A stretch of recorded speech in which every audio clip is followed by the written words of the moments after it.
Well, it has been quite a long time since the Snowcat has been in the garage here. As I'd mentioned in some other videos, there is very little snow this year, and so getting this unit out really hasn't been at the top of the list. But there is an event coming up in 1 week from today.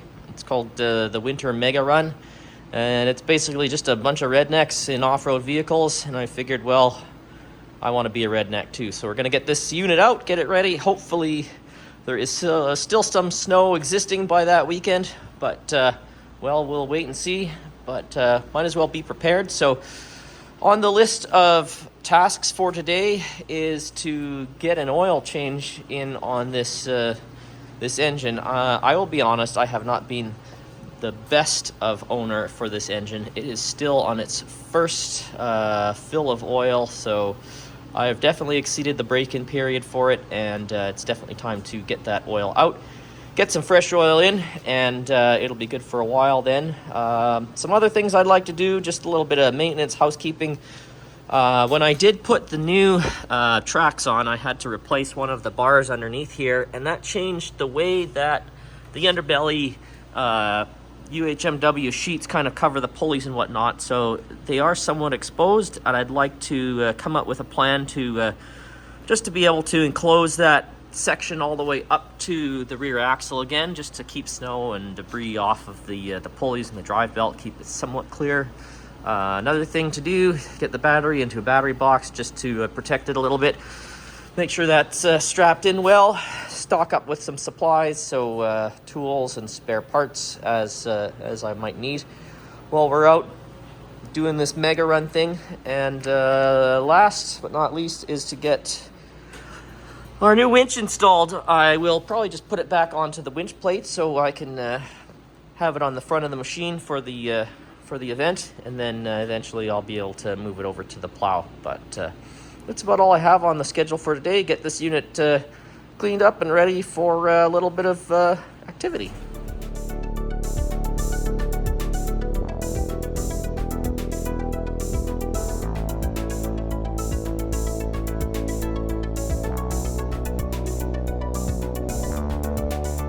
Got the oil change done. I didn't really see anything concerning in there. Obviously the oil's quite dirty because it's been there for about a year and a half now. But yeah, like I said, nothing really alarming. The oil filter looked pretty good as well. I got new oil filter on, got it filled up with oil, so that is basically done.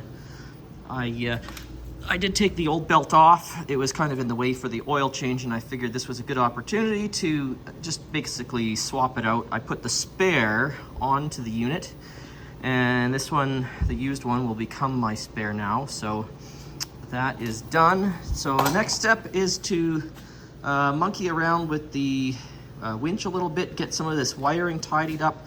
I do have the, oh, look at that. The battery is on the charger, but the charger says it is good to go. So we will get that installed back in the unit. And like I said, we're gonna work on the winch now and get that figured out. So here is the new winch that I bought. It is some no-name brand, 4,000 pounds. I thought that my original winch was 3,500. It turns out that it was 2,500. So I will have a considerable greater amount of pulling force with this.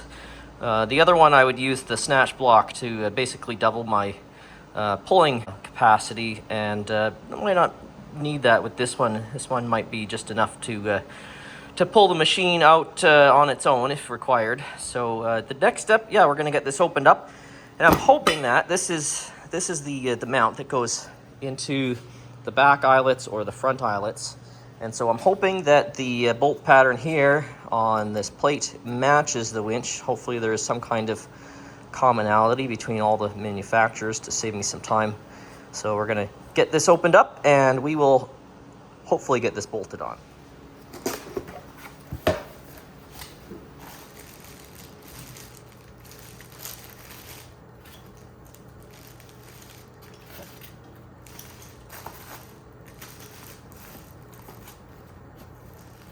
So this will probably be a good way to figure out if this is going to work.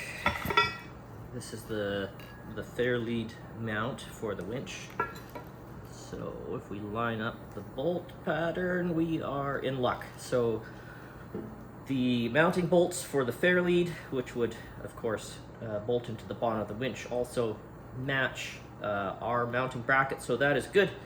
That means that no additional fabrication is required. We can just bolt this whole thing together. So yeah, this is the business end here. We have our fair lead that's going to mount up to that. That'll go onto our mounting plate. That's good. And the difference with this winch versus the other one is my other one just had a switch with big wires going to it. This one uses a winch contactor, so I can mount this guy kind of centrally, probably in the cab, and then with this little connector here, it will just connect up to, this is a handlebar style remote, but basically you're not switching the full motor current, you're just actuating the contacts and the contactor for winch in, winch out. So that'll be nice to keep that a little bit cleaner of an install. And then I can just have a set of wires that go maybe to the front and another one that goes to the back, and I can even reuse these Anderson plugs and just have a plug located at the front or the back that both terminate to the contactor, and that way I can move the winch to wherever I need it and not have to monkey around with the wiring. It'll just basically be lock it in, plug it in, and you're ready to go.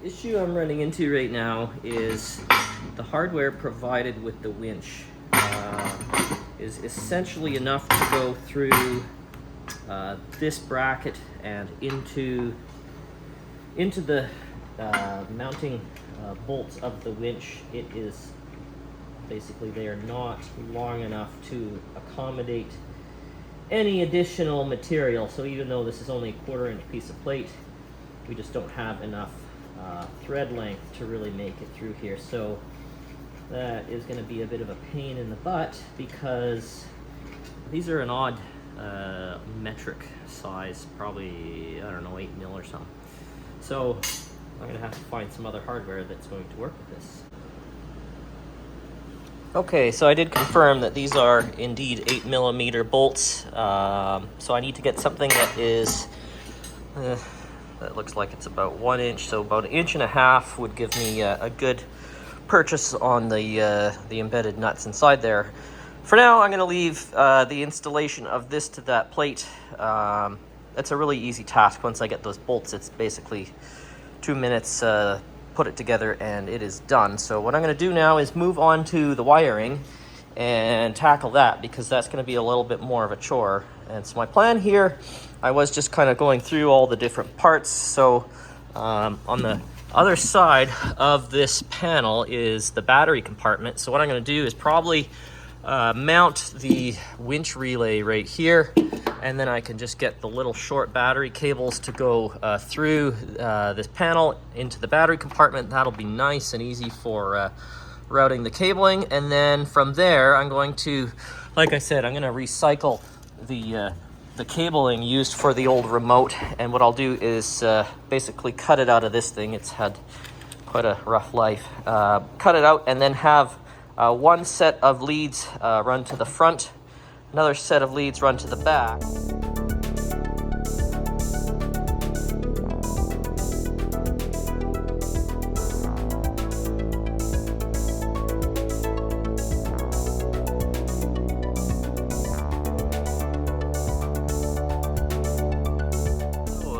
update here. I have the 2 sets of cables tied into the winch contactor. I've got the positive coming through the breakers, the negative coming through. So those just pop through to the other side here where they will connect to the battery directly, just so that we don't get any losses there. And so here is the one end of the cable, and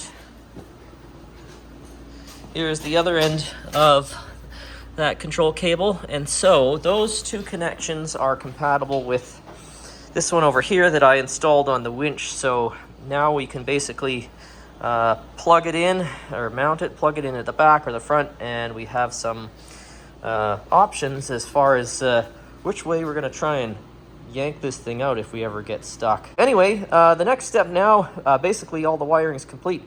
The only thing that you would need to do is plug in this little remote here, and everything would work. So like I said, the wiring's complete. The next step is to get our charged battery into the battery box, get all the connections to it, and get that strapped down so that it doesn't move around, and then we can move on to some other stuff.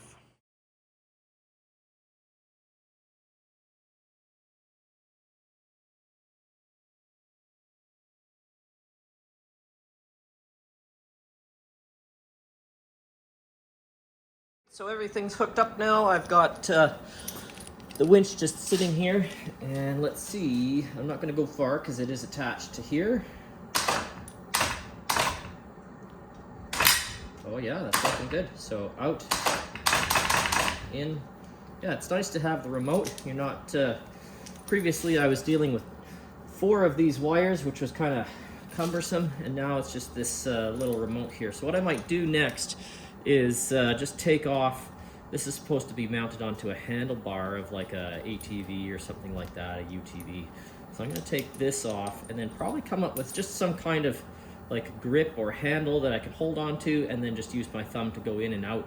Doesn't need to be super long, so maybe I'll just use a little piece of square tubing or something, paint it up, drill a hole in it, and I think that'll work out just fine. Here's what I came up with for a little bit of a handheld remote. Pretty simple. It's just a piece of 1-inch square tubing, and I cut it to length. It already had that little angle on there, so I'm just gonna stick with that, and I just bolted it right to the remote here, so you can hold it in your hand. You could go out or in pretty easily. I like the way that works, and it's pretty simple. All right, so I have grabbed that original step down part, and as you can see here, yes, we are a little bit short, and that bolt is going to be a bit of an issue, but I think once we trim it down, we will be able to navigate around it. And so all I'm thinking of doing is just being able to take this and extend it back to here, and then really all I need to do is fill that gap with a little bit more of this HDPE material, and we should be good to go. So I'm gonna try and dig up what I have left over for that, and try and get it cut to fit. So I've done a little bit of work here. I located a bit more of that material, and so what I've decided to do actually is to not cut that bolt off of the idler. I'm gonna use this angled part in the same place that it originally was. All I'm gonna do is extend from where it drops down back to that cross member there, and basically I'll just use some self-tappers into that cross member.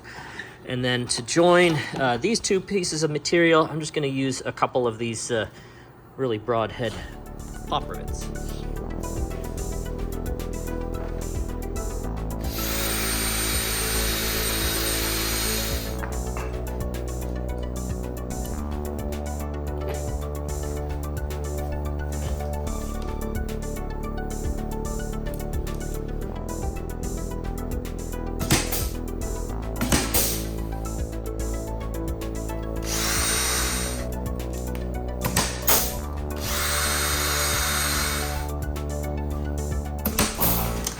So that was a pretty easy redo. I'm quite happy with how easy that was actually. So you can see self-tappers are holding it into the cross member.